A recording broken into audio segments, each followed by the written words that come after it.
السلام علیکم. د نن ورځې روزانه جملی درس ته ښه راغلاست.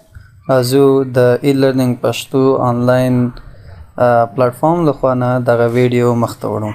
You will always be in my heart. You will always be in my heart. ته به همیشه زما په زړه کې. I got a little worried. I got a little worried. زه لږ څه وارخطا شوم. I am not a burden to anybody. I am not a burden to anybody. زه به چا بوج نه یم. I have the cure for this.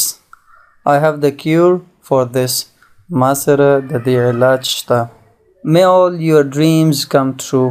May all your dreams come true. الله دې ستاسي یا ستا ټول ارمانونه پوره کړي. What does it mean?